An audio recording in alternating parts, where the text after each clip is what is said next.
Hi hello welcome to PSC tricks with Ammu. അപ്പോൾ ഇന്നത്തെ ഈ ക്ലാസ്സിൽ നമ്മൾ വളരെ ഇമ്പോർട്ടൻ്റ് ആയിട്ടുള്ള കുറച്ച് ടോപ്പിക്കുകൾ SCRTയിൽ നിന്ന് നേരിട്ടെടുത്തിട്ടുള്ള കുറച്ച് ടോപ്പിക്കുകൾ കവർ ചെയ്യാൻ വേണ്ടിയിട്ട് പോവുകയാണ് കേട്ടോ. ലോകസഭ, രാജ്യസഭ, അതുപോലെ തന്നെ സംസ്ഥാന വനിതാ കമ്മീഷൻ, മനുഷ്യാവകാശ കമ്മീഷൻ, തെരഞ്ഞെടുപ്പ് കമ്മീഷൻ, ഇവയെക്കുറിച്ചെല്ലാം നമ്മുടെ SCRTയിൽ കുറച്ച് പോയിന്റുകൾ കൊടുത്തിട്ടുണ്ട്. അപ്പോൾ നമുക്കതെല്ലാം കൂടെ ഇങ്ങ് പഠിച്ചെടുക്കാം. ഇതിൽ പറയുന്ന ഇമ്പോർട്ടൻ്റ് പോയിന്റുകളൊക്കെ നോട്ട് ചെയ്തിട്ട് വെച്ചിട്ട് പഠിക്കുക കേട്ടോ. അപ്പോൾ നമുക്ക് നേരെ നോക്കാം. ലോകസഭ എന്താണ്? ലോകസഭ എന്ന് പറയുന്നത് പാർലമെൻറ്റിൻ്റെ അധോമണ്ഡലമാണ് ലോകസഭ എന്ന് പറയുന്നത്. ആദ്യത്തെ പോയിന്റാണ്, പാർലമെൻറ്റിൻ്റെ അധോമണ്ഡലം എന്ന് പറയുന്നത് എന്താണ്? ലോകസഭ. ഭൂരിപക്ഷ സമ്പ്രദായ പ്രകാരം ജനങ്ങൾ നേരിട്ടാണ് ലോകസഭാംഗങ്ങളെ തിരഞ്ഞെടുക്കുന്നത്. 25 വയസ്സ് പൂർത്തിയായ ഇന്ത്യൻ പൗരന്മാർക്ക് ലോകസഭയിലേക്ക് മത്സരിക്കാൻ യോഗ്യതയുണ്ട്. അപ്പോൾ ലോകസഭയിലേക്ക് മത്സരിക്കാൻ എത്ര പ്രായം വേണം? ലോകസഭയിലേക്ക് മത്സരിക്കാനുള്ള പ്രായം എത്രയാണ്? 25 വയസ്സാണ് അല്ലേ? 25 വയസ്സാണ് ലോകസഭയിലേക്ക് മത്സരിക്കാൻ വേണ്ട പ്രായമെന്ന് പറയുന്നത്. ലോകസഭയുടെ കാലാവധി എത്രയാണ്? 5 വർഷമാണ്. ലോകസഭയുടെ കാലാവധി 5 വർഷമാണ്. ലോകസഭയുടെ പരമാവധി അംഗബലം 550 എന്നാൽ നിലവിൽ 543 തിരഞ്ഞെടുക്കപ്പെട്ട അംഗങ്ങളാണ് ഉള്ളത്. ലോകസഭയിലെ ഭൂരിപക്ഷത്തിൻ്റെ അടിസ്ഥാനത്തിലാണ് സർക്കാരുകളുടെ രൂപീകരണവും നിലനിൽപ്പും സാധ്യമാകുന്നത്. ഒരു പാർട്ടിക്കോ സഖ്യത്തിനോ സർക്കാർ രൂപീകരിക്കാൻ കഴിയാത്ത സാഹചര്യത്തിലോ ഭരിക്കുന്ന പാർട്ടിക്കോ സഖ്യത്തിനോ ഭൂരിപക്ഷം നഷ്ടപ്പെടുന്ന സാഹചര്യത്തിലോ രാജ്യം പൊതു തിരഞ്ഞെടുപ്പിലേക്ക് പോകുന്നതാണ്. ലോകസഭയുടെ അധ്യക്ഷൻ ആരാണ്? സ്പീക്കറാണ്. ലോകസഭയുടെ അധ്യക്ഷൻ ആരാണ്? സ്പീക്കറാണ്. ധനപരമായ വിഷയങ്ങളിൽ ലോകസഭയ്ക്ക് രാജ്യസഭയേക്കാൾ കൂടുതൽ അധികാരങ്ങളുണ്ട്. ധനബില്ലും അവിശ്വാസ പ്രമേയവും അവതരിപ്പിക്കുന്നത് എവിടെയാണ്? ലോകസഭയിലാണ്. എഴുതി വെച്ചേക്കണേ. ലോകസഭയുടെ അധ്യക്ഷൻ ആരാണ്? സ്പീക്കറാണ്. ധനപരമായ വിഷയങ്ങളിൽ ലോകസഭയ്ക്ക് രാജ്യസഭയേക്കാൾ എന്തുണ്ട്? കൂടുതൽ അധികാരങ്ങളുണ്ട്. ധനബില്ലും അവിശ്വാസ പ്രമേയവും അവതരിപ്പിക്കുന്നത് എവിടെയാണ്? ലോകസഭയിലാണ്. ധനബില്ലും അവിശ്വാസ പ്രമേയവും അവതരിപ്പിക്കുന്നത് എവിടെയാണ്? ലോകസഭയിലാണ്. പാർലമെൻറ്റിൻ്റെ അധോമണ്ഡല സഭയാണ്. പിന്നീട് എന്താണ് പറഞ്ഞത്? 25 ലോകസഭയിലേക്ക് മത്സരിക്കാൻ വേണ്ട പ്രായം എന്ന് പറയുന്നത് അല്ലേ. പിന്നെ കാലാവധി നമ്മൾ പറഞ്ഞു 5 വർഷമാണ് ഉള്ളത് അല്ലേ. പിന്നീട് എന്താണ് പറഞ്ഞത്? ലോകസഭയുടെ അധ്യക്ഷൻ സ്പീക്കറാണ്. ധനപരമായ വിഷയങ്ങൾ ലോകസഭയ്ക്ക് രാജ്യസഭയേക്കാൾ കൂടുതൽ അധികാരങ്ങളുണ്ട്. ധനബില്ലും അവിശ്വാസ പ്രമേയവും അവതരിപ്പിക്കുന്നത് എവിടെയാണ്? ലോകസഭയിലാണ്. പാർലമെൻറ്റിൻ്റെ ഉപരിസഭ ഏതാണ്? രാജ്യസഭ. രാജ്യസഭ. പാർലമെൻറ്റിൻ്റെ ഉപരിസഭ രാജ്യസഭ. ജനസംഖ്യാനുപാതികമായി സംസ്ഥാനങ്ങൾക്ക് പ്രാതിനിധ്യം നൽകിയിരിക്കുന്ന സഭയാണ് രാജ്യസഭ എന്ന് പറയുന്നത്. ജനസംഖ്യാനുപാതികമായി സംസ്ഥാനങ്ങൾക്ക് പ്രാതിനിധ്യം നൽകിയിരിക്കുന്ന സഭയാണ് രാജ്യസഭ എന്ന് പറയുന്നത്. സംസ്ഥാന നിയമനിർമ്മാണ സഭകളിലെ തിരഞ്ഞെടുക്കപ്പെട്ട MLAമാരാണ് രാജ്യസഭാംഗങ്ങളെ തിരഞ്ഞെടുക്കുന്നത്. സംസ്ഥാന നിയമനിർമ്മാണ സഭകളിലെ തിരഞ്ഞെടുക്കപ്പെട്ട MLAമാരാണ് രാജ്യസഭാംഗങ്ങളെ തിരഞ്ഞെടുക്കുന്നത്. 30 വയസ്സ് പൂർത്തിയായ ഇന്ത്യൻ പൗരന്മാർക്ക് രാജ്യസഭയിലേക്ക് മത്സരിക്കാൻ യോഗ്യതയുണ്ട്. അപ്പോൾ രാജ്യസഭയിലേക്ക് മത്സരിക്കാൻ വേണ്ട പ്രായം എത്രയാണ്? 30 വയസ്സ്. ലോകസഭയാണെങ്കിൽ 25 വയസ്സ്. ഓർത്തിരിക്കണേ. രാജ്യസഭ എന്താണ്? ഒരു സ്ഥിരം സഭയാണ്. രാജ്യസഭ ഒരു സ്ഥിരം സഭയാണ്. സഭാംഗങ്ങളുടെ കാലാവധി 6 വർഷമാണ്. രാജ്യസഭ സ്ഥിരം സഭയാണ്. രാജ്യസഭ അംഗങ്ങളുടെ കാലാവധി എത്രയാണ്? 6 വർഷമാണ്. രാജ്യസഭയിലെ 1/3 അംഗങ്ങൾ ഓരോ 2 വർഷം കൂടുമ്പോഴും വിരമിക്കുകയും ആ ഒഴിവുകളിലേക്ക് തെരഞ്ഞെടുപ്പ് നടക്കുകയും ചെയ്യുന്നു. ഇമ്പോർട്ടൻ്റ് പോയിൻ്റാണ്. ഇതൊക്കെ അറിയുന്ന കാര്യങ്ങളാണ്. എന്നാലും നമ്മൾ ക്വസ്റ്റ്യൻ പേപ്പറിൽ കാണുമ്പോൾ കൺഫ്യൂഷൻ ആവരുതല്ലോ. രാജ്യസഭയിലേക്ക് 1/3 അംഗങ്ങൾ ഓരോ 2 വർഷം കൂടുമ്പോഴും വിരമിക്കുകയും ആ ഒഴിവുകളിലേക്ക് തെരഞ്ഞെടുപ്പ് നടക്കുകയും ചെയ്യുന്നു. ഉപരാഷ്ട്രപതിയാണ് രാജ്യസഭയുടെ അധ്യക്ഷൻ. ലോകസഭയുടെ അധ്യക്ഷൻ സ്പീക്കറാണ്. രാജ്യസഭയുടെ അധ്യക്ഷൻ ആരാണ്? ഉപരാഷ്ട്രപതിയാണ്. രാജ്യസഭയുടെ അധ്യക്ഷൻ ആരാണ്? ഉപരാഷ്ട്രപതിയാണ്. രാജ്യസഭയുടെ പരമാവധി അംഗബലം എന്ന് പറയുന്നത് 250. ഇതിൽ 238 പേരെ തിരഞ്ഞെടുക്കുകയും 12 പേരെ രാഷ്ട്രപതി നാമനിർദ്ദേശം ചെയ്യുകയും ചെയ്യുന്നു. ഇമ്പോർട്ടൻ്റ് ആണ്. 238 പേരെ തിരഞ്ഞെടുത്തിട്ട് 12 പേരെ എന്ത് ചെയ്യുന്നു? രാഷ്ട്രപതി നാമനിർദ്ദേശം ചെയ്യുകയാണ് ചെയ്യുന്നത്. ഉപരാഷ്ട്രപതിയെ നീക്കം ചെയ്യാനുള്ള നടപടിക്രമങ്ങൾ ആരംഭിക്കുന്നത് എവിടെ നിന്നാണ്? രാജ്യസഭയിൽ നിന്നാണ്. ഇമ്പോർട്ടൻ്റ് പോയിന്റ് ആണ്. ഉപരാഷ്ട്രപതിയെ നീക്കം ചെയ്യാനുള്ള നടപടിക്രമങ്ങൾ ആരംഭിക്കുന്നത് എവിടെ നിന്നാണ്? രാജ്യസഭയിൽ നിന്നാണ്. കൂടാതെ പുതിയ അഖിലേന്ത്യാ സർവീസ് സൃഷ്ടിക്കുന്നതിന് പാർലമെന്റിനെ ചുമതലപ്പെടുത്താനുള്ള അധികാരവും എവിടെയാണ്? രാജ്യസഭയിലാണ് നിക്ഷിപ്തമായിരിക്കുന്നത്. ഇമ്പോർട്ടൻ്റ് പോയിന്റാണ്. പുതിയ അഖിലേന്ത്യാ സർവീസ് സൃഷ്ടിക്കുന്നതിന് പാർലമെന്റിനെ ചുമതലപ്പെടുത്താനുള്ള അധികാരം ആർക്കാണ്? രാജ്യസഭയ്ക്കാണ്. ഓർത്തിരിക്കുക കേട്ടോ. അപ്പോൾ നമ്മൾ രാജ്യസഭ എന്തൊക്കെയാണ് പറഞ്ഞത്? പാർലമെൻറ്റിൻ്റെ ഉപരിസഭയാണ് രാജ്യസഭ എന്ന് പറയുന്നത്. പിന്നെന്താണ്? സംസ്ഥാന നിയമനിർമ്മാണ സഭകളിലെ തിരഞ്ഞെടുക്കപ്പെട്ട MLAമാരാണ് രാജ്യസഭാംഗങ്ങളെ തിരഞ്ഞെടുക്കുന്നത്. എത്രയാണ് മത്സരിക്കാൻ വേണ്ട പ്രായം എന്ന് പറയുന്നത്? എത്രയാണ്? 30 വയസ്സാണ്. അതുപോലെ തന്നെ എന്താണ്? സ്ഥിരം സഭയാണ് അല്ലേ. പിന്നെ സഭാംഗങ്ങളുടെ കാലാവധി എന്ന് പറയുന്നത് എത്രയാണ്? 6 വർഷമാണ്. സഭാംഗങ്ങളുടെ കാലാവധി എത്രയാണ്? 6 വർഷമാണ്. രാജ്യസഭയിലെ 1/3 അംഗങ്ങൾ ഓരോ 2 വർഷം കൂടുമ്പോഴും വിരമിക്കുകയും ആ ഒഴിവുകളിലേക്ക് തെരഞ്ഞെടുപ്പ് നടക്കുകയും ചെയ്യുന്നു. ആരാണ് രാജ്യസഭയുടെ അധ്യക്ഷൻ? ഉപരാഷ്ട്രപതിയാണ് രാജ്യസഭയുടെ അധ്യക്ഷൻ എന്ന് പറയുന്നത്. 238 പേരെ തിരഞ്ഞെടുക്കുകയും 12 പേരെ എന്ത് ചെയ്യുന്നുണ്ട്? രാഷ്ട്രപതി നാമനിർദ്ദേശം ചെയ്യുകയും ചെയ്യുന്നു. കൂടാതെ ഉപരാഷ്ട്രപതിയെ നീക്കം ചെയ്യാനുള്ള നടപടിക്രമങ്ങൾ ആരംഭിക്കുന്നത് എവിടെയാണ്? രാജ്യസഭയിൽ നിന്നാണ് ആരംഭിക്കുന്നത്. പുതിയ അഖിലേന്ത്യാ സർവീസ് സൃഷ്ടിക്കുന്നതിന് പാർലമെന്റിനെ ചുമതലപ്പെടുത്താനുള്ള അധികാരവും എവിടെ നിക്ഷിപ്തമായിരിക്കുന്നു? രാജ്യസഭയിലാണ് നിക്ഷിപ്തമായിരിക്കുന്നത്. അപ്പോൾ രാജ്യസഭ ഓക്കെ അല്ലേ? ഇനി നമ്മുടെ SCERTയിൽ തന്നെ പറയുന്നുണ്ട് സ്ത്രീധന നിരോധന നിയമം. 1961 സ്ത്രീധന നിരോധന നിയമം നമുക്ക് നോക്കാം. സ്ത്രീധനമെന്ന ദുരാചാരം സമൂഹത്തിൽ നിന്നും തുടച്ചു നീക്കുന്നതിനും സ്ത്രീധനത്തിൻ്റെ പേരിലുള്ള അതിക്രമങ്ങൾ തടയുന്നതിനു വേണ്ടി 1961 പാർലമെന്റ് പാസാക്കിയ നിയമമാണ് സ്ത്രീധന നിരോധന നിയമം. വർഷം ഓർത്തിരിക്കുക. സ്ത്രീധന നിരോധന നിയമം പാർലമെന്റ് പാസാക്കുന്നത് എന്നാണ്? 1961. വിവാഹവുമായി ബന്ധപ്പെട്ട് നിർബന്ധിതമായോ മുൻധാരണകൾ പ്രകാരമോ നൽകുന്ന ധനമാണ് സ്ത്രീധനം. ഒരു നിശ്ചിത തുകയോ ആഭരണങ്ങളോ സ്വത്തോ കൊടുക്കാമെന്നുള്ള വാഗ്ദാനമാണ് ഒരാളെ വിവാഹത്തിന് സമ്മതിപ്പിക്കുന്നതെങ്കിൽ അതും എന്താണ്? സ്ത്രീധനത്തിൽ കൂട്ടുന്നുണ്ട്. ഈ നിയമപ്രകാരം സ്ത്രീധനം സ്വീകരിക്കുന്നതും നൽകുന്നതും എന്താണ്? കുറ്റകരമായിട്ട് കണക്കാക്കുന്നു. അപ്പോൾ സ്ത്രീധന നിരോധന നിയമം പാർലമെന്റ് പാസ്സാക്കുന്നത് എന്നാണ്? 1961. ഇന്ന് പാസ്സാക്കിയിട്ടും കാര്യമില്ല അല്ലേ. ഇപ്പോഴും നിലവിൽ എന്താണ്? ഇതെല്ലാം നടന്നുകൊണ്ടേയിരിക്കുന്നു. അടുത്ത നോക്കാം. ഗാർഹിക പീഡന നിരോധന നിയമം എന്നാണ് പാസ്സാക്കിയത്? 2005 കേട്ടോ. നമ്മുടെ രാജ്യത്ത് 2006 ഒക്ടോബർ 26 ഗാർഹിക പീഡന നിരോധന നിയമം പ്രാബല്യത്തിൽ വരുന്നത് കേട്ടോ. അപ്പോൾ ഗാർഹിക പീഡന നിരോധന നിയമം പ്രാബല്യത്തിൽ വരുന്നത് എന്നാണ്? 2006 ഒക്ടോബർ 26. ജീവിത പങ്കാളിയിൽ നിന്നോ ബന്ധുക്കളിൽ നിന്നോ സ്ത്രീകൾക്ക് നേരിടേണ്ടി വരുന്ന പീഡനങ്ങളിൽ നിന്ന് സംരക്ഷണം നൽകുന്നതാണ് ഈ നിയമം. സ്ത്രീത്വത്തെ അപമാനിക്കുന്നതും അപകടപ്പെടുത്തുന്നതുമായ എല്ലാ അതിക്രമങ്ങളും ഗാർഹിക പീഡനത്തിലെ വിശാല നിർവചനത്തിൽ ഉൾപ്പെടുത്തിയിട്ടുണ്ട്. ഗാർഹിക പീഡനത്തിന് ഇരയാകുന്ന സ്ത്രീകൾക്ക് സംരക്ഷണവും താമസവും സാമ്പത്തിക സമാശ്വാസ നടപടികളുമാണ് ഈ നിയമം ഉറപ്പു നൽകുന്നത്. പക്ഷെ അതിലൊന്നും വലിയ കാര്യമില്ല അല്ലേ. ഇപ്പോഴും സൈലൻ്റ് ആയിട്ട് ഒരുപാട് സ്ത്രീകൾ എന്താണ് ഒരുപാട് സ്ട്രെസ്സും കാര്യങ്ങളൊക്കെ വീട്ടിലൊക്കെ അനുഭവിച്ചിട്ട് ഇങ്ങനെ ജീവിക്കുന്നു അല്ലേ. എവിടെയും പറയാണ്ടേ, പുറത്തെവിടെയും പറയാണ്ടേ. കുറേ അങ്ങ് മടുക്കുമ്പോൾ അവരെന്ത് ചെയ്യും? എന്തെങ്കിലുമൊക്കെ കടുങ്കൈ കാണിക്കും. അങ്ങനെ ആ ലൈഫ് അങ്ങ് തീരും. ഗാർഹിക പീഡന നിരോധന നിയമം പ്രാബല്യത്തിൽ വന്നത് എന്നാണ്? 2006 ഒക്ടോബർ 26 ഓർത്തിരിക്കുക. സംസ്ഥാന വനിതാ കമ്മീഷൻ 1996 മാർച്ച് 14 കേരള സംസ്ഥാന വനിതാ കമ്മീഷൻ നിലവിൽ വന്നത്. വർഷം പഠിച്ചിരിക്കുക. 1996 മാർച്ച് 14 കേരള സംസ്ഥാന വനിതാ കമ്മീഷൻ നിലവിൽ വന്നത് എന്നാണ്?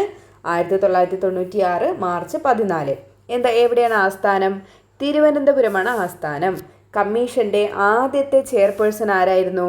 കവയിത്രി സുഗതകുമാരി ആയിരുന്നു. മലയാളത്തിൽ കവയിത്രി ചോദിക്കാറുള്ളതാണ്, കവയിത്രി. അപ്പോൾ വനിതാ കമ്മീഷന്റെ ആദ്യത്തെ ചെയർപേഴ്സൺ ആരാണ്? സുഗതകുമാരി. കവയിത്രി ആയിട്ടുള്ള സുഗതകുമാരി ആയിരുന്നു. സ്ഥിരമായിട്ട് ചോദിച്ചുകൊണ്ടിരുന്നൊരു ക്വസ്റ്റ്യൻ ആണ്. ചെയർപേഴ്സണെ കൂടാതെ 4 അംഗങ്ങൾ ചേർന്നതാണ് സംസ്ഥാന വനിതാ കമ്മീഷൻ. ചെയർപേഴ്സണെ കൂടാതെ എത്ര അംഗങ്ങളുണ്ട്?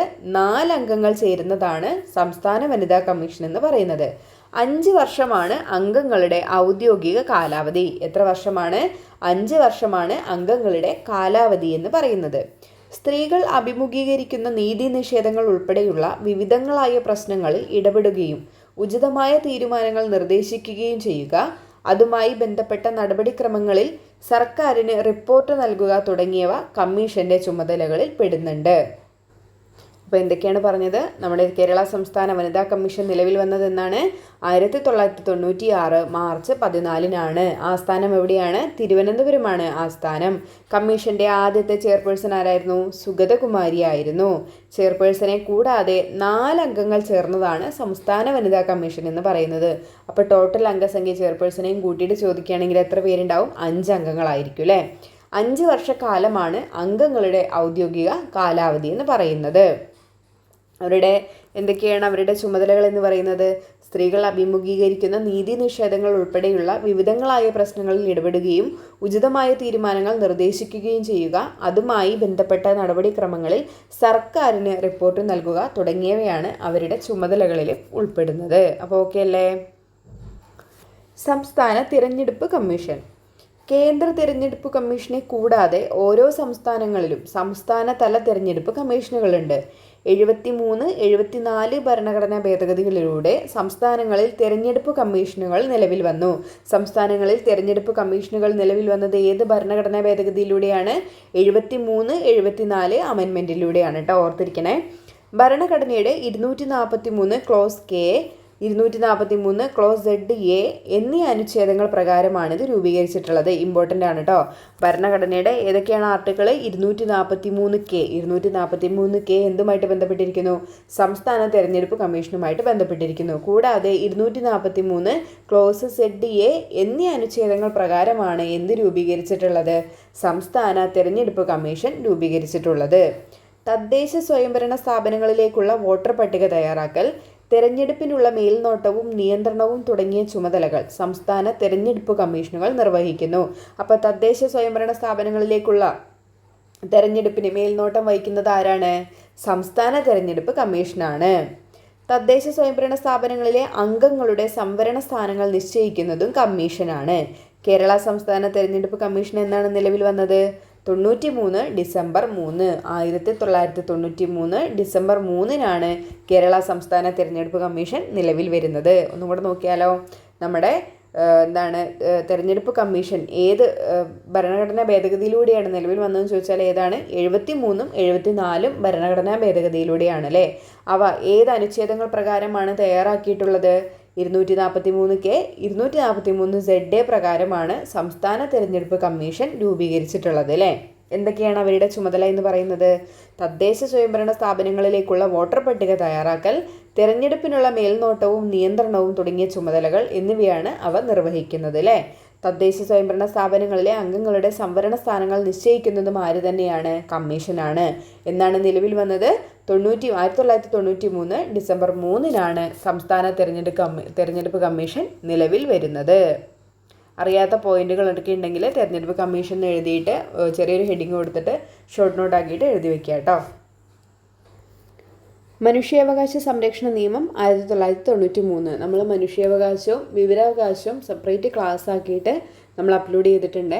ഒന്ന് കയറിയിട്ട് ചെക്ക് ചെയ്യുക കേട്ടോ. അതുമായിട്ട് ബന്ധപ്പെട്ടിട്ടുള്ള PYQസും എല്ലാ പോയിന്റുകളും ഇതുവരെ എക്സാമിൽ ചോദിച്ചിട്ടുള്ള എല്ലാ പോയിന്റുകളും ഉൾപ്പെടുത്തിയിട്ടുള്ള 2 ക്ലാസ്സുകളാണ്. വളരെ യൂസ്ഫുൾ ആയിരിക്കുമേ. മനുഷ്യാവകാശ സംരക്ഷണത്തിനും അനുബന്ധ കാര്യങ്ങൾക്കുമായി ദേശീയ സംസ്ഥാന തലങ്ങളിൽ മനുഷ്യാവകാശ കമ്മീഷനുകളും കോടതികളും സ്ഥാപിക്കാൻ നിർദ്ദേശിച്ചുകൊണ്ട് നിലവിൽ വന്ന നിയമമാണ് മനുഷ്യാവകാശ സംരക്ഷണ നിയമം 1993 എന്ന് പറയുന്നത്. 1993 സെപ്റ്റംബർ 28 നിയമം പ്രാബല്യത്തിൽ വന്നത്. അപ്പോൾ ഈ നിയമം എന്നാണ് പ്രാബല്യത്തിൽ വന്നത്? 1993 സെപ്റ്റംബർ 28 ഇത് പ്രകാരമാണ് ദേശീയ സംസ്ഥാന തലങ്ങളിൽ മനുഷ്യാവകാശ കമ്മീഷനുകൾ പ്രവർത്തിക്കുന്നത്. ഈ നിയമത്തിൽ മനുഷ്യാവകാശ കോടതി, ദേശീയ ന്യൂനപക്ഷ കമ്മീഷൻ, ദേശീയ പട്ടികജാതി കമ്മീഷൻ, ദേശീയ വനിതാ കമ്മീഷൻ, സംസ്ഥാന മനുഷ്യാവകാശ കമ്മീഷൻ എന്നിവ നിർവചിച്ചിരിക്കുന്നു.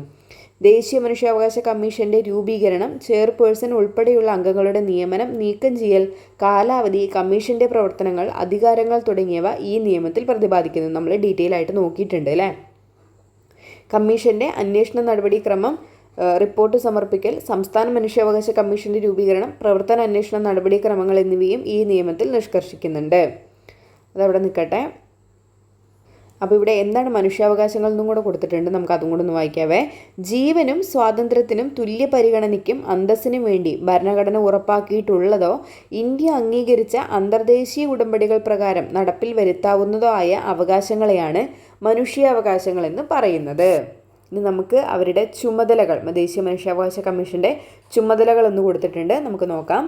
മനുഷ്യാവകാശ ലംഘനം സംബന്ധിച്ച പരാതികളിൽ അന്വേഷണം നടത്തുക. മനുഷ്യാവകാശ ലംഘനം സംബന്ധിച്ച പരാതികൾ എന്ത് ചെയ്യുക? അന്വേഷണം നടത്തുക. മനുഷ്യാവകാശ ലംഘനം സംബന്ധിച്ച കോടതി നടപടികൾ കക്ഷി ചേരുക. ജയിലുകൾ, പുനരധിവാസ കേന്ദ്രങ്ങൾ മുതലായവ സന്ദർശിച്ച് പരിഷ്കരണ നിർദ്ദേശങ്ങൾ സമർപ്പിക്കുക. മനുഷ്യാവകാശ പരിരക്ഷാ സംവിധാനങ്ങളുടെ നിർവഹണവും ഫലപ്രാപ്തിയും വിലയിരുത്തി നിർദ്ദേശങ്ങൾ നൽകുക. മനുഷ്യാവകാശത്തെ സംബന്ധിച്ച അന്തർദേശീയ കരാറുകൾ, പ്രഖ്യാപനങ്ങൾ തുടങ്ങിയവ വിശകലനം ചെയ്ത് നടപടികൾ സ്വീകരിക്കുക. നിയമപാലകർ ഉൾപ്പെടെയുള്ള പൊതുസേവകരുടെ ഭാഗത്തു നിന്നുണ്ടാകുന്ന മനുഷ്യാവകാശ ലംഘനങ്ങളും ഇവ തടയുന്നതിൽ വരുത്തുന്ന വീഴ്ചകളും പരിശോധിച്ചിട്ട് നടപടികൾ സ്വീകരിക്കുക. അപ്പോൾ ഇത്രയുമാണ് നമ്മുടെ മനുഷ്യാവകാശ കമ്മീഷൻ്റെ ചുമതലകളിൽ ഉൾക്കൊള്ളുന്നത് കേട്ടോ. സംസ്ഥാന മനുഷ്യാവകാശ കമ്മീഷൻ. ദേശീയ മനുഷ്യാവകാശ കമ്മീഷന് സമാനമായി സംസ്ഥാനങ്ങളിൽ മനുഷ്യാവകാശ കമ്മീഷനുകൾ നിലവിലുണ്ട്. 1998 ഡിസംബർ 11 കേരള സംസ്ഥാന മനുഷ്യാവകാശ കമ്മീഷൻ നിലവിൽ വരുന്നത്. ചെയർപേഴ്സൺ ഉൾപ്പെടെ 3 അംഗങ്ങളാണ് കമ്മീഷനിലുള്ളത്. വിരമിച്ച ഹൈക്കോടതി ചീഫ് ജസ്റ്റിസ്, ഹൈക്കോടതി ജഡ്ജിയായിരിക്കും മനുഷ്യാവകാശ കമ്മീഷന്റെ അധ്യക്ഷനെന്ന് പറയുന്നത്. ഗവർണറാണ് കമ്മീഷൻ അംഗങ്ങളെ നിയമിക്കുന്നത്. ഇതൊക്കെ നമ്മൾ ഓൾറെഡി ചർച്ച ചെയ്തിട്ടുള്ള കാര്യമാണ് അല്ലേ. സംസ്ഥാന ന്യൂനപക്ഷ കമ്മീഷൻ. 2013 കേരള സംസ്ഥാന ന്യൂനപക്ഷ കമ്മീഷൻ നിലവിൽ വന്നത്. കേരള സംസ്ഥാന ന്യൂനപക്ഷ കമ്മീഷൻ നിലവിൽ വരുന്നതെന്നാണ് 2013. ചെയർപേഴ്സണും വൈസ് ചെയർപേഴ്സണും ഉൾപ്പെടെ 4 അംഗങ്ങളാണ് കമ്മീഷനിലുള്ളത്. അപ്പോൾ കമ്മീഷനിലെ അംഗസംഖ്യ എത്രയാണ്? 4 പേരാണ്. ചെയർപേഴ്സണും വൈസ് ചെയർപേഴ്സണും ഉൾപ്പെടെ 4 പേരാണ് കേട്ടോ. ടോട്ടൽ 4 അംഗങ്ങളാണ് കമ്മീഷനിലുള്ളത്. ഇവരെ നാമനിർദ്ദേശം ചെയ്യുന്നത് സംസ്ഥാന ഗവൺമെൻറ്റാണ്. ഇവരെ നാമനിർദ്ദേശം ചെയ്യുന്നത് ആരാണ്? സംസ്ഥാന ഗവൺമെൻറ്റാണ്. 3 വർഷമാണ് അംഗങ്ങളുടെ ഔദ്യോഗിക കാലാവധി. ഇതെല്ലാം പഠിച്ചു വെക്കണം കേട്ടോ, ഇതെല്ലാം പോയിൻ്റാണ്. 3 വർഷമാണ് അവരുടെ ഔദ്യോഗിക കാലാവധി എന്ന് പറയുന്നത്. ഭരണഘടനാനുസൃതമായി മതഭാഷ ന്യൂനപക്ഷങ്ങൾക്ക് അനുവദിക്കപ്പെട്ട അവകാശങ്ങൾ ലഭിക്കുന്നുണ്ടെന്ന് ഉറപ്പുവരുത്തുന്നത് ന്യൂനപക്ഷ കമ്മീഷന്റെ ചുമതലയാണ്. ഈ വിഭാഗങ്ങൾക്ക് വിദ്യാഭ്യാസ സ്ഥാപനങ്ങൾ ആരംഭിക്കുന്നതിനും നടത്തുന്നതിനുമായി നടപടികൾ ശുപാർശ ചെയ്യുന്നതും ആര് തന്നെയാണ്? കമ്മീഷനാണ്. അപ്പോൾ എന്നാണിത് നിലവിൽ വന്നത്? 2013. ചെയർപേഴ്സണും വൈസ് ചെയർപേഴ്സണും ഉൾപ്പെടെ എത്ര അംഗങ്ങൾ ഉണ്ടായിരിക്കും? 4 അംഗങ്ങൾ ഉണ്ടായിരിക്കും. പിന്നെന്താണ്? അവരെ നാമനിർദ്ദേശം ചെയ്യുന്നത് ആരാണ്? സംസ്ഥാന ഗവൺമെൻറ് ആണ്. അംഗങ്ങളുടെ ഔദ്യോഗിക കാലാവധി എന്ന് പറയുന്നത് എത്രയാണ്? 3 വർഷമാണ്. ഓർത്തിരിക്കുക. സംസ്ഥാന പട്ടികജാതി പട്ടികവർഗ ഗോത്ര കമ്മീഷൻ. പട്ടികജാതി പട്ടിക ഗോത്രവർഗ കമ്മീഷൻ നോക്കാം. കേരളത്തിലെ പട്ടികജാതി പട്ടിക ഗോത്രവർഗ വിഭാഗങ്ങളിൽ ഉൾപ്പെട്ടവരുടെ ക്ഷേമവും സംരക്ഷണവും ഉറപ്പാക്കുക എന്ന ലക്ഷ്യത്തോടെ രൂപീകരിക്കപ്പെട്ട സ്ഥാപനമാണ് കേരള പട്ടികജാതി പട്ടിക ഗോത്രവർഗ കമ്മീഷൻ എന്ന് പറയുന്നത്. ചെയർപേഴ്സണും മറ്റ് 2 അംഗങ്ങളും ഉൾപ്പെടുന്നതാണ് കമ്മീഷൻ. ഒരു ചെയർപേഴ്സണും ബാക്കി 2 അംഗങ്ങളും ഉൾപ്പെടുന്നതാണ് ഈ കമ്മീഷന്റെ ഘടന എന്ന് പറയുന്നത്. ഗവർണറാണ് ഇവരെ നിയമിക്കുന്നത്. അവരെ നിയമിക്കുന്നത് ആരാണ്? ഗവർണറാണ്. സംസ്ഥാന പട്ടികജാതി പട്ടിക ഗോത്രവർഗ കമ്മീഷനെ നിയമിക്കുന്നത് ആരാണ്? ഗവർണറാണ്. 3 വർഷമാണ് അവരുടെ കാലാവധി എന്ന് പറയുന്നത്. എത്രയാണ് ഔദ്യോഗിക അംഗങ്ങളുടെ കാലാവധി എന്ന് പറയുന്നത്? എത്രയാണ്? 3 വർഷമാണ്. പട്ടികജാതി പട്ടികവർഗ വിഭാഗങ്ങളുടെ അവകാശങ്ങൾ നിഷേധിക്കപ്പെടുന്നതുമായി ബന്ധപ്പെട്ട പരാതികളിൽ അന്വേഷണം നടത്തുകയും അനന്തര നടപടികൾ ശുപാർശ ചെയ്യുകയുമാണ് ഇവരുടെ പ്രധാന ചുമതല എന്ന് പറയുന്നത്. കൂടാതെ പ്രസ്തുത വിഭാഗങ്ങളുടെ സാമൂഹിക സാമ്പത്തിക വിലയിരുത്തുകയും അവരുടെ പുരോഗതി ഉറപ്പാക്കുന്നതുമായി ബന്ധപ്പെട്ടിട്ടുള്ള നിർദ്ദേശങ്ങൾ നൽകുന്നതും കമ്മീഷന്റെ ചുമതലകളിൽ പെടുന്നുണ്ട്. അപ്പോൾ ഇവരുടെ കാലാവധി എത്രയാണ്? 3 വർഷമാണ്. നിയമിക്കുന്നത് ആരാണ്? ഗവർണറാണ്. എത്ര പേരുണ്ട്? ചെയർപേഴ്സൺ ഉൾപ്പെടെ എത്ര പേരുണ്ട്? 2 പേര്. ഒരു ചെയർപേഴ്സണും 2 അംഗങ്ങളുമായിരിക്കും അവരുടെ ഘടന എന്ന് പറയുന്നത് അല്ലേ. ഇനി ഇവിടെ അവരുടെ ചുമതലകൾ കൊടുത്തിട്ടുണ്ട്. പട്ടികജാതി പട്ടികവർഗ കമ്മീഷന്റെ ചുമതലകൾ ഒന്ന് കൊടുത്തിട്ടുണ്ട്, നമുക്കൊന്ന് നോക്കിയിരിക്കാം. പട്ടികജാതി പട്ടികവർഗ വിഭാഗങ്ങൾക്കെതിരെയുള്ള അതിക്രമങ്ങളുമായി ബന്ധപ്പെട്ട പരാതികൾ അന്വേഷിക്കുക. പട്ടികജാതി പട്ടികവർഗ വിഭാഗങ്ങളുടെ ക്ഷേമം, സംരക്ഷണം, ഉന്നമനം എന്നിവ ലക്ഷ്യമാക്കിയിട്ടുള്ള പ്രവർത്തനങ്ങൾ ഏകോപിപ്പിക്കുക. പട്ടികജാതി പട്ടികവർഗ വിഭാഗങ്ങൾ നേരിടുന്ന വെല്ലുവിളികൾ പരിഹരിക്കുന്നതിനുള്ള മാർഗനിർദ്ദേശങ്ങൾ സർക്കാരുകൾക്ക് സമർപ്പിക്കുക. പട്ടികജാതി പട്ടികവർഗ ക്ഷേമത്തിനായിട്ടുള്ള ഭരണഘടനാ വ്യവസ്ഥകളും നിയമങ്ങളും കാര്യക്ഷമമായി നടപ്പിലാക്കുന്നുവെന്ന് വിലയിരുത്തുക. അപ്പോൾ ഇത്രയുമാണ് ഇവിടെ പട്ടികജാതി പട്ടികവർഗ കമ്മീഷൻ്റെ ചുമതലയായിട്ട് പറയുന്നത്. ഒന്ന് വായിച്ചിട്ട് അറിഞ്ഞിരുന്നാൽ മതി കേട്ടോ. രാജ്യത്തെ സാമൂഹികമായും സാമ്പത്തികമായും പിന്നോക്കം നിൽക്കുന്ന വിഭാഗങ്ങളുടെ ഉന്നമനം ലക്ഷ്യമാക്കിയാണ് പിന്നോക്ക വിഭാഗങ്ങൾക്കായിട്ടുള്ള ദേശീയ കമ്മീഷൻ സ്ഥാപിച്ചിട്ടുള്ളത്. സാമൂഹികമായും വിദ്യാഭ്യാസപരമായും പിന്നോക്കം നിൽക്കുന്ന വിഭാഗങ്ങളുടെ പിന്നോക്കാവസ്ഥ പരിഹരിക്കുന്നതിനുള്ള നിർദ്ദേശങ്ങൾ സമർപ്പിക്കുക എന്നതും കമ്മീഷന്റെ ചുമതലയിൽ പെടുന്നുണ്ട്. 1993 കമ്മീഷൻ നിലവിൽ വന്നത്. ചെയർപേഴ്സണും വൈസ് ചെയർപേഴ്സണും ഉൾപ്പെടെ 3 അംഗങ്ങൾ ചേർന്നതാണ് അവരുടെ ഘടന എന്ന് പറയുന്നത്. അപ്പോൾ എന്തൊക്കെയാണ് ദേശീയ പിന്നോക്ക വിഭാഗ കമ്മീഷനിൽ പറഞ്ഞിട്ടുള്ളത്?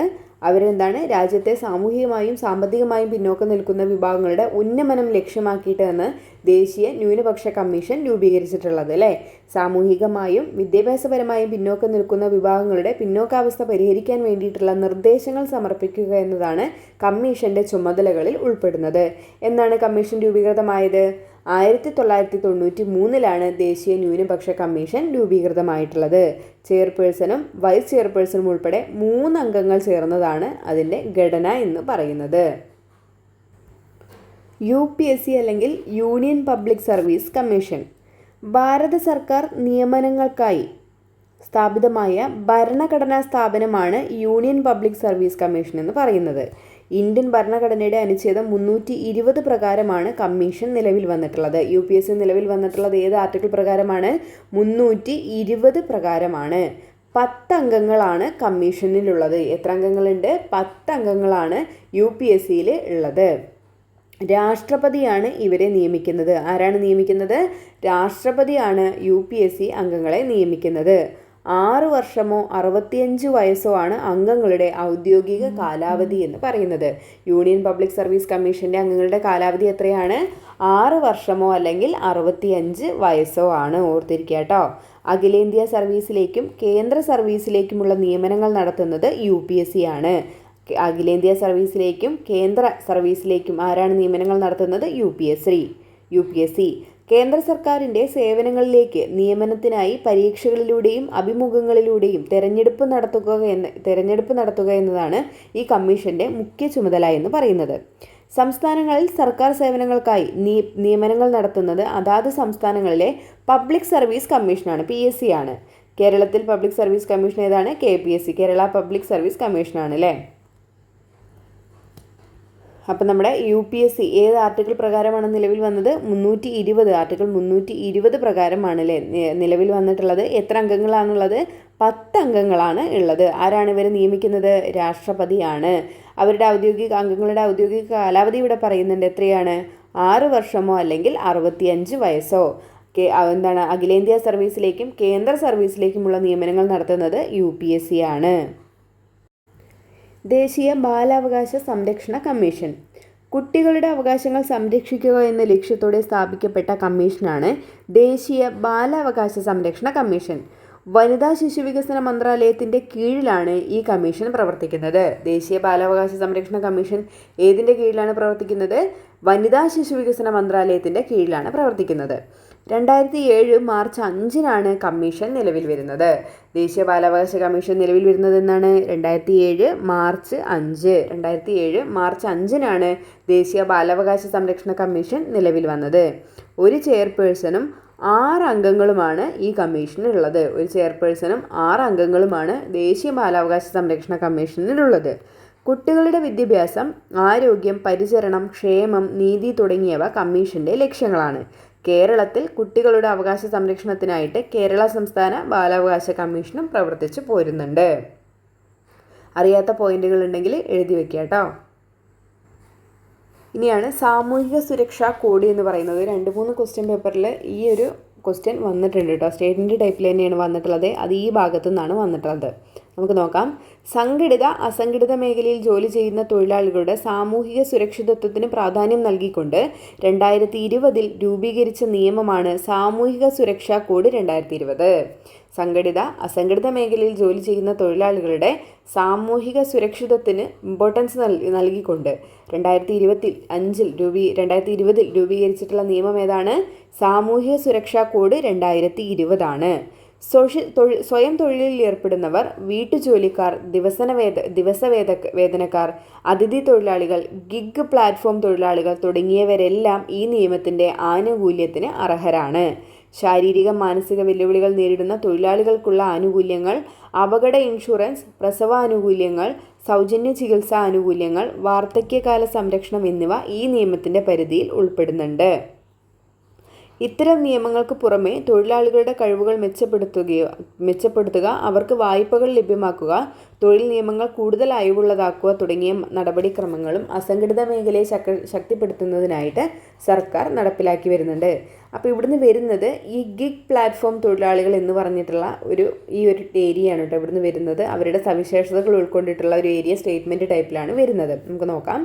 സാമൂഹ്യ സുരക്ഷാ കോഡ് 2020 ഒരു ഗിഗ് തൊഴിലാളിയെ നിർവചിച്ചിരിക്കുന്നത് ഇപ്രകാരമാണ്: പരമ്പരാഗത തൊഴിലുടമ തൊഴിലാളി ബന്ധങ്ങൾക്ക് പുറത്തുള്ള ഒരു തൊഴിൽ ക്രമീകരണത്തിൽ പങ്കെടുക്കുകയും അത്തരം പ്രവർത്തനങ്ങളിൽ നിന്ന് സമ്പാദിക്കുകയും ചെയ്യുന്ന വ്യക്തിയാണ് ഗിഗ് പ്ലാറ്റ്ഫോം തൊഴിലാളി എന്ന് പറയുന്നത്.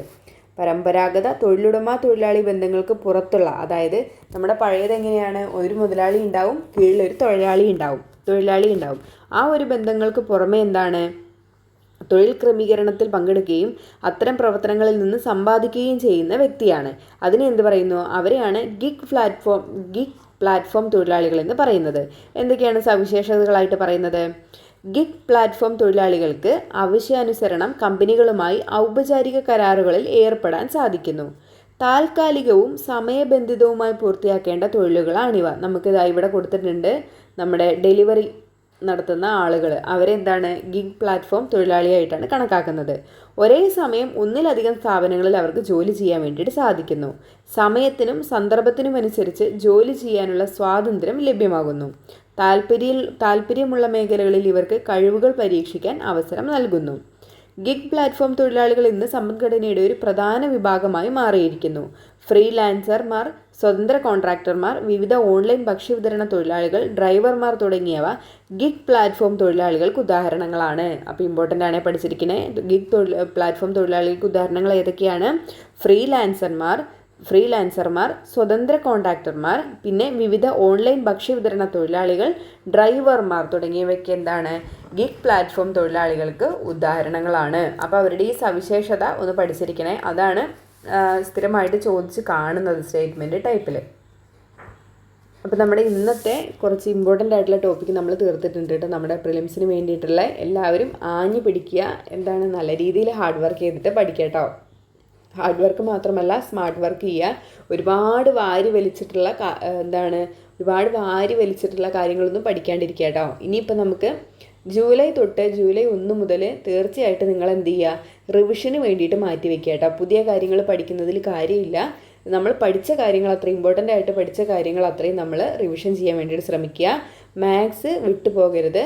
ദിവസം നമ്മൾ മാത്സ് എന്താണ് ഈസി ആവും എന്നൊന്നും പറയാൻ പറ്റില്ല. ഇപ്പോഴത്തെ ഒരു ക്വസ്റ്റ്യൻ പാറ്റേൺ അനുസരിച്ച് ഈസി ആവും എന്നൊന്നും പറയാൻ പറ്റില്ല. ഈസി ആയാലായി, അല്ലെങ്കിൽ നമുക്ക് കാണാം. അപ്പോൾ നല്ല രീതിയിൽ പഠിക്കുക കേട്ടോ. നമ്മൾ ജെറിൻ സാറിൻ്റെ ക്ലാസ്സുകൾ, പ്രിലിംസിന് വേണ്ടിയിട്ടുള്ള ക്ലാസ്സസൊക്കെ ഇങ്ങനെ ഓടിക്കൊണ്ടിരിക്കുന്നുണ്ട്. അതൊക്കെ നോക്കിയിട്ട് ഓരോ മോഡൽ നോക്കിയിട്ട് എന്താണ് അതിൻ്റെ 2-3 ക്വസ്റ്റ്യനൊക്കെ ചെയ്തിട്ട് അങ്ങനെ പഠിക്കുക കേട്ടോ. ഒരിക്കലും മാത്സ് കാണാതെ പഠിക്കരുത്.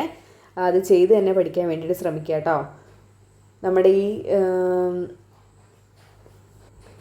ഈ മറ്റേ പലിശയല്ലല്ലോ, ലാഭശതമാനം, അതുപോലെ തന്നെ നമ്മുടെ ഒരു LCM, HCF, അതൊക്കെ ഷോർട്ടായിട്ടുള്ള ടോപ്പിക്കാണ് കേട്ടോ. നമ്മുടെ ക്വസ്റ്റ്യൻ പേപ്പറിൽ എന്തായാലും കാണാൻ സാധിക്കുന്ന ഒരു ടോപ്പിക്കുകളാണ് അതൊക്കെ എന്ന് പറയുന്നത്. അപ്പോൾ അതൊക്കെ നോക്കുക. പിന്നെ ഇപ്പോൾ കുറേയൊക്കെ ആയിട്ട് മറ്റേ AP കടന്നു വരുന്നുണ്ട്, അരിത്തമാറ്റിക് പ്രോഗ്രഷൻ, അതൊക്കെ കടന്നു വരുന്നുണ്ട്. അപ്പോൾ അതൊക്കെ നോക്കുക എല്ലാവരും നന്നായിട്ട് പഠിക്കാൻ വേണ്ടി ശ്രമിക്കുക കേട്ടോ. പേടിപ്പിക്കുകയല്ല, എല്ലാം പഠിച്ചാൽ മാത്രം പോരാ കേട്ടോ. നമ്മളവിടെ റിവിഷനും കൊടുക്കണം. എന്നാൽ മാത്രമാണ് നമുക്ക് നല്ലൊരു മാർക്കിലേക്ക് എത്താൻ കഴിയുള്ളൂ കേട്ടോ. അപ്പോൾ ഇനി നമുക്ക് നല്ലൊരു വീഡിയോയിൽ കാണാവേ. അതുവരേക്കും താങ്ക് യു. വീഡിയോ ഇഷ്ടമാണെങ്കിൽ ലൈക്ക് ചെയ്യാനും നിങ്ങളുടെ അഭിപ്രായങ്ങൾ കമൻറ്റ് ചെയ്യാനും മറക്കരുത് കേട്ടോ. ഞാനത് എപ്പോഴും പറയുന്നുണ്ട്, ഒന്നും കാണാറില്ല. സ്ഥിരമായിട്ട് കമൻറ്റ് ചെയ്യണ കുറച്ച് ആളുകളുണ്ട്. സൗമ്യ, സുമി എൻ്റെ പേര്, അന്നുണ്ട് എൻ്റെ ഒപ്പം, ഇന്നും ഉണ്ട് എൻ്റെ ഒപ്പം. Thank you.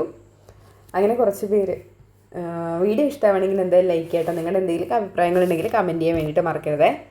അപ്പോൾ നമുക്ക് ഇനി ഒരു നല്ലൊരു വീഡിയോയിൽ കാണാം കേട്ടോ.